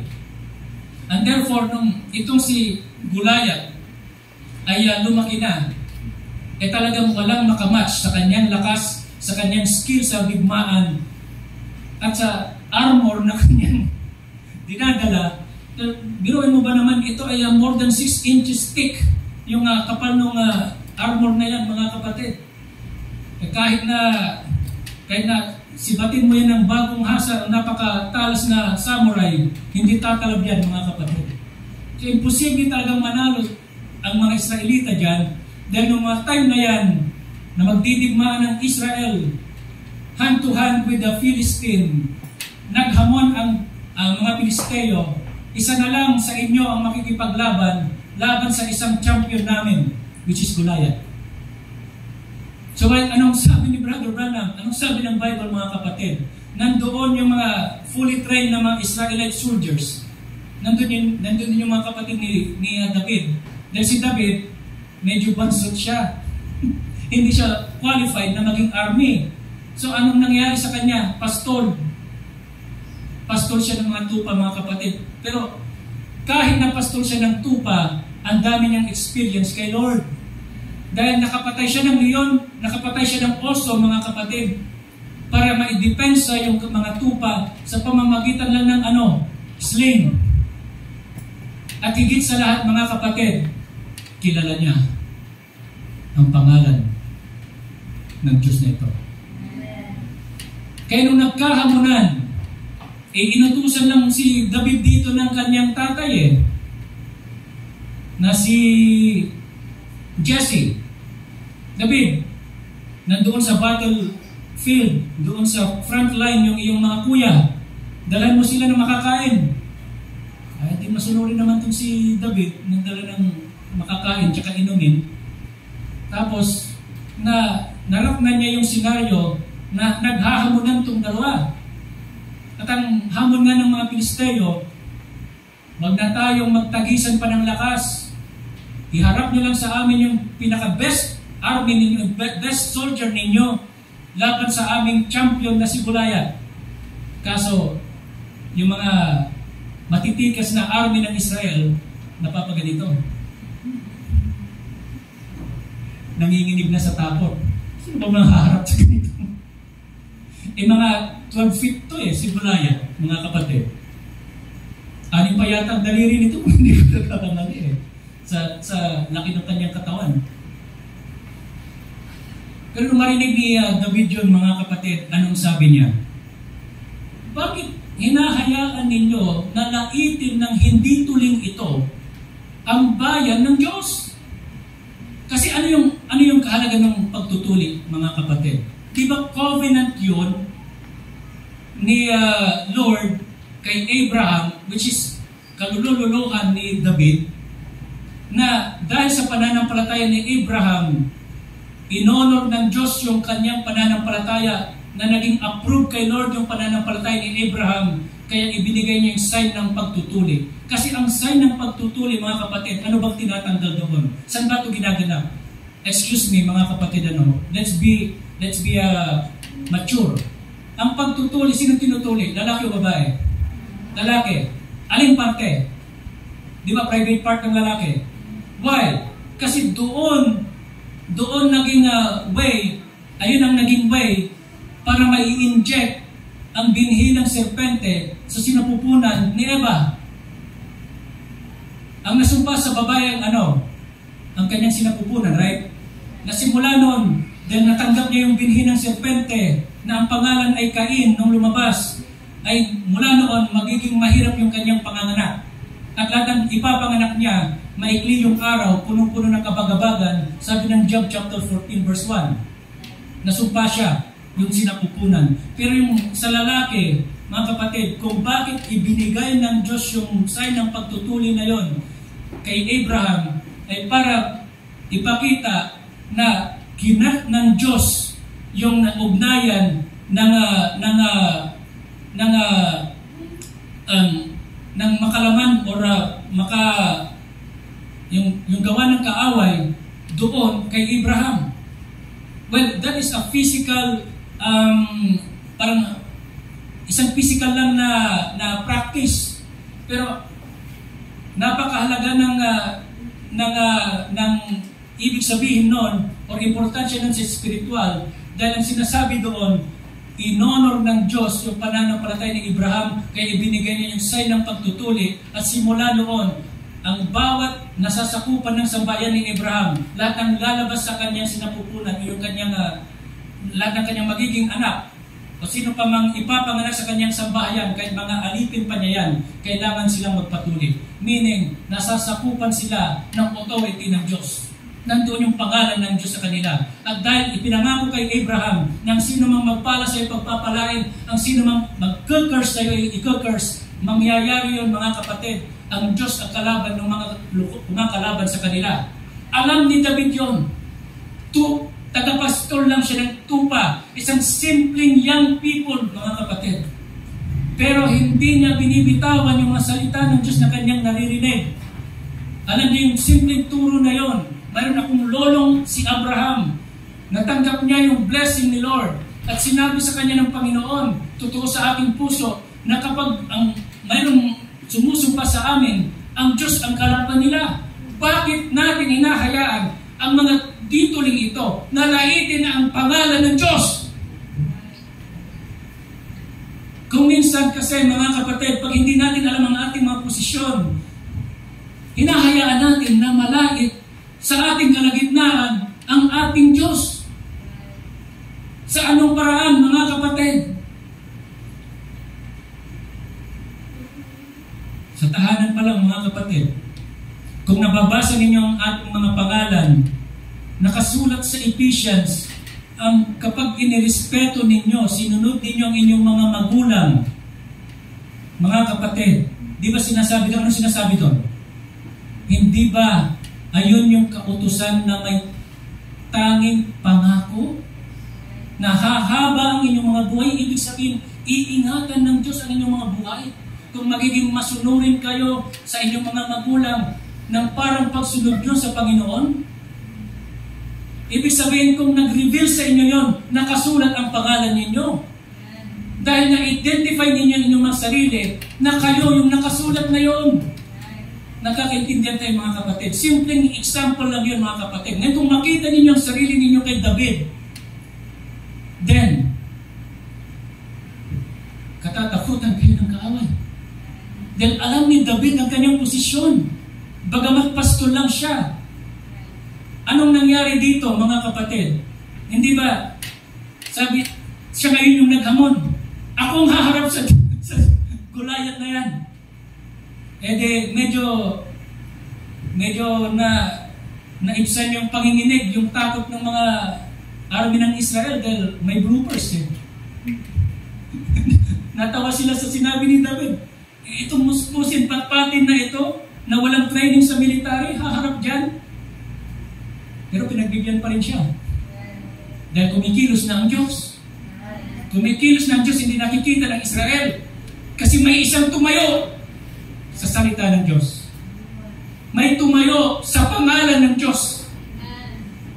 Ayun naman gusto niyang makita sa bawat isa sa atin. Kahit kabataan pa kayo, paninindigan kayo ng Panginoon kung tatayuan niyo ang kanyang mapangako. At dahil tumayo si David, sabi ni Haring Saul, sige, isuot mo mismo yung aking baluti na ibibigay ko sa iyo mismo yung aking kalasag at espada. Kaso nung isinukat ni David, hindi sukat. Of course. Napakaluwag. Kaya sabi niya, mahal na hari, hindi ako sanay dito. Haharapin ko yung Goliath na yan sa paraan na sinanay ako ng Panginoon.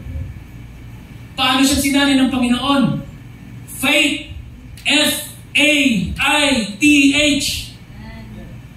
Anong katumbas ng faith na yan? Saan nagagaling yan? Kay Jesus. J-E-S-U-S. At kapag yan ang nagsama, mga kapatid, ilang bato yung kinuha ni David? 5. 5 is the number of grace. Kapag paninindigan mo yung pangalan na ito, mananatili ang biyaya ni Lord sa iyo. Ibig sabihin, hindi mo sariling gawa, hindi mo sariling lakas, hindi mo sariling accomplishment. Ang Diyos ang mag-accomplish para sa iyo. Kinuha niya yung 5 bato na yon, inilagay niya doon sa kanyang slingshot. Sa pangalan ng Diyos ng Israel, si Yahweh, pababagsakin kita, Goliath, at hindi ka na makapanggugulo sa Church of God. Amen. At ibinato niya mga kapatid, hindi tama yun sa sarili ko, kaya na lang ni David. Pasensya na kayo kung emotional ako ngayon. It's the Holy Spirit. May kakayanang ipagtanggol tayo ng Panginoon kahit gaano pa tayo kahina. At anong nangyari mga kapatid? One shot lang yun. Bagsak ang kaaway ng Israel. Anong ginamit ni David? Ang mismong espada ni Goliath. Ang ipinampugot niya sa ulo. Ibig sabihin, a total victory. Dahil nung ipinangako ng Panginoon, ng ating Amang Makalangit, sa kanyang mga anak na nahwali sa kanya, si Adam and Eve, doon sa Genesis chapter 3, one day, darating ang champion ng bayan na ito. Tudurugin niya ang ulo ng serpente. At ayon matatatag sa pangalan na yon, ang lahat ng aasa, mananampalataya sa pangalan na yan, ay hindi mabibigo. Romans chapter 10. Totoo ang Bible. Mga kapatid kong yung people. Nung tinawag kayo dito, malaki ang tiwala ng Diyos sa iyo. Subalit under training ka. Ngayon, kung pahalagan mo ang iyong mga natututunan, patutuloy mo yan, pagbubulay-bulay mo sa iyong puso, magkakaroon ng transformation sa iyo. Ano ang mahalaga? O ano ang mas mataas ang kalalagayan? Ang makagawa kayo ng mirakulo? O ang ma-reveal sa inyo ang salita? Alin doon? Kung halimbawa, gamitin kayo ng Panginoon na makapagpagaling ng may sakit, instant miracle mga kapatid, is that a great thing? Kung gawa ng Diyos yun. It is. But which is greater? Yung ganon na makagawa kayo, makasaksi kayo ng mirakulo, makapagpalayas kayo ng demonyo tulad ng mga 70 na disciples ni Jesus Christ? Or, matanggap ninyo, ma-reveal sa inyo ang purong salita? Which one? Yung magawa kayo ng mirakulo, yung ma-reveal sa inyo yung salita? Yung mga naririnig nyo ngayon? Which one? Number 1, ma-reveal yung salita sa aking buhay, sa aking puso. Number 2, makagawa ko ng mga mighty miracles. Number 1 or number 2? Number 1, purihin ang Panginoon. Why? Kasi, tulad ng mga 70 disciples, kahit nagamit sila ng Panginoon para magpalayas ng demonyo, in the end, nung maghayag ang Panginoon ng pure word, di ba nagsilayas sila? Pero kapag nagtanggap ninyo yung pure word, anong gagawin niya sa buhay ninyo? Lalakipan ng Holy Spirit yan. Magkakaroon ng new birth. Magkakaroon ng transformation. Yung dating matatakutin, walang tiwala sa magagawa ng Diyos, buong pagtitiwala na siya sa Panginoon. Yung dating walang kakayanan, yung dating mahina, kinatatakutan na ng kaaway ngayon. Why? Kasi nabubuhay na si Kristo sa iyo. Kailangan ma-reveal sa inyo ang inyong mga naririnig. Kailangan maging buhay sa inyo ang Biblia at mensaheng ito. Dahil ay nang gagawa sa inyo ng transformation. At kapag na-transform na yan, is that the greatest miracle na sinabi ni Brother Branham? From sinner into saint, ay mabago ka? That's the greatest miracle. Kapag nangyari yan sa bawat isa sa atin, mga kapatid, katatakutan ka ng kaaway. Yung dating tinatapak-tapakan na si brother or sister, na dating pinagtatawanan ng kaaway dahil hindi makapag-overcome sa anuman, sa kanyang ugali, sa kanyang mga feelings, sa anumang kanyang mga karnal na kalalagayan, magtiwala ka sa Panginoon. Sa pangalan na ito, take the name of Jesus, mga kapatid. And one day, gagawa ng transformation yan. At ang sino mang isinilang doon sa langit, mga kapatid, kapag nakaranas ka ng new birth, kung tunay na born again experience ang naranasan mo, nasa side ka lang ng victory. Nawa, nagdagdag ng pagpapala sa inyo, mga kapatid.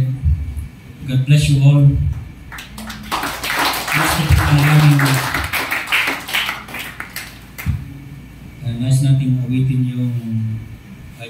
to take the name of Jesus. Anong title nun? Let us pray. Salamat po, Panginoon, minsan pa sa pagkakataon na makarinig kami ng iyong salita. Tunay, Lord, malaking magagawa nito sa aming buhay. Ng mga kabataang ito, Panginoon, nagsisikap. Yung mga desire sila, Lord, na lumapit sa iyo. And Lord, dahil ang desire na yun ay nanggaling sa iyo, you will honor it. But more than that, Panginoon, nais namin na matali ang kanilang pananampalataya sa salita. Maangkla nawa ang kanilang mga puso sa iyong salita. Dahil Lord, kailangan mo ang mga kabataang ito. Pinili mo sila bago pa itatag ng sanlibutan. Maaaring hindi pa namin nalalaman kung ano ang tunay naming ministry. Dahil dumadan pa kami sa mga pagsasanay, Lord. Pero Lord Jesus, they are unique. They are irreplaceable. Hindi sila pwedeng mapalitan, Panginoon. Kaya nga, nung tinawag mo sila, hindi ka nagbabaka sakali. Sigurado ka na sila yung tamang tao, the right man na ilagay sa posisyon na yan. Kung ano man ang posisyon na yan, Lord, hanggang matapos ang ministry ng bride sa huling panahon na ito, hanggang matawag ang pinakahuling bini. Lord Jesus, make your word a reality in their heart. May they have a real experience with the Holy Spirit. Nang sa gayon, Panginoon, anumang bagyo, anumang trials, anumang pagsubok ng kanilang pagdaanan, hindi sila magigiba dahil strong ang foundation nila, sure foundation, Lord, which is the rock of ages, which is the revelation of the Lord Jesus Christ in their lives. Lord, bless your children, bless their parents, bless their families, Lord. We commit these children to you, your children, Lord Jesus. In the mighty name of the Lord Jesus Christ we pray. Amen. I just want to speak the name of Jesus over every heart and every mind. Every mind. 'Cause I know there is peace within your presence. I speak Jesus. Trust in the Lord with all your heart. I just want to speak the name of Jesus. Till every dark addiction starts to break. Declaring there is hope and there is freedom. I speak Jesus.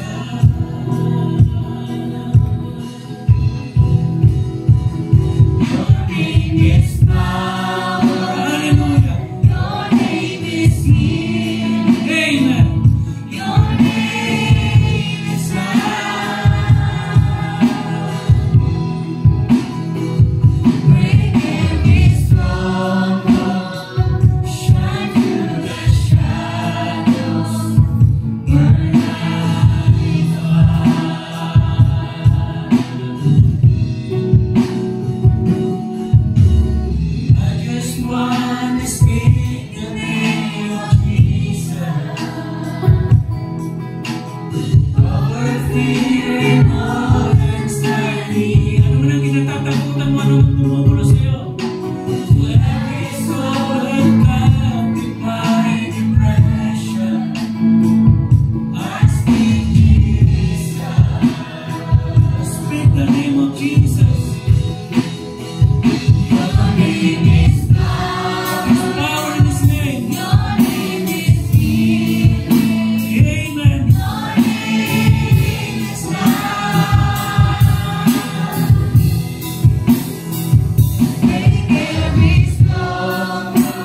Jesus from the mountains, Jesus in the street, Jesus in the darkness over every enemy. Walang makakatayo sa kanyang pangalan. Jesus for my family, I speak the holy name, Jesus.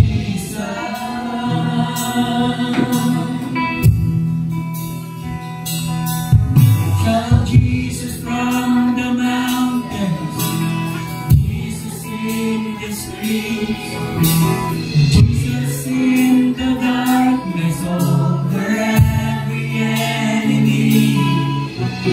Jesus for my family, I speak the holy name, Jesus. Your name is power. Your name is power. Amen. Your name is healing. Your name is love.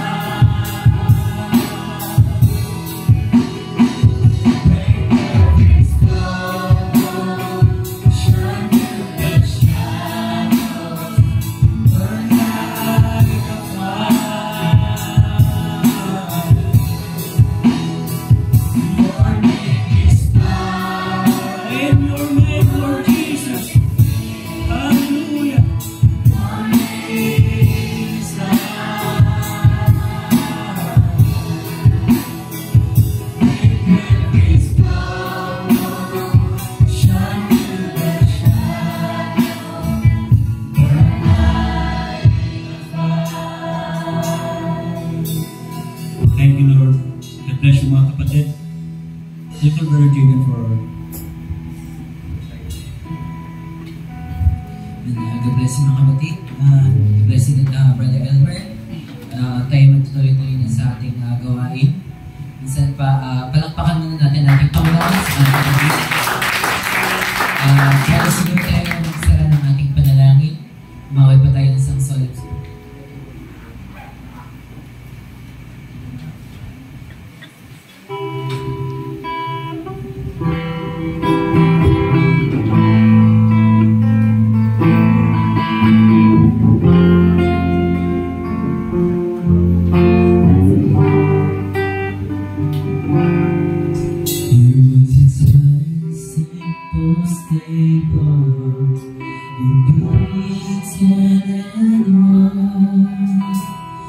Hardly a place for a king to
Tayo po yung manalangin.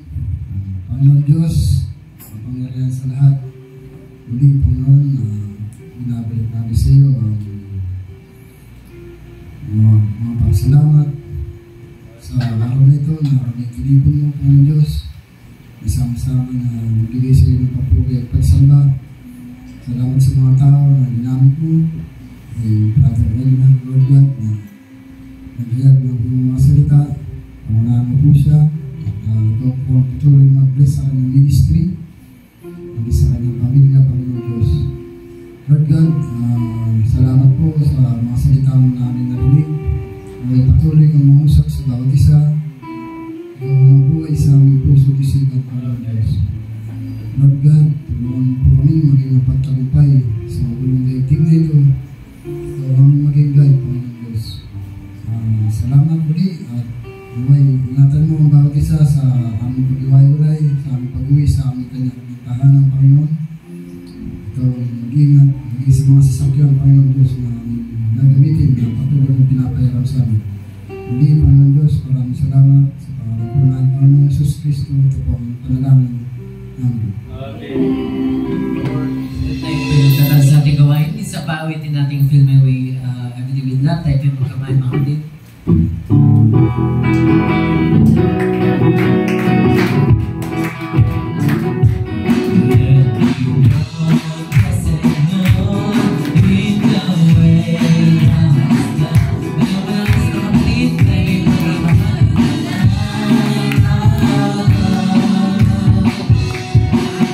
We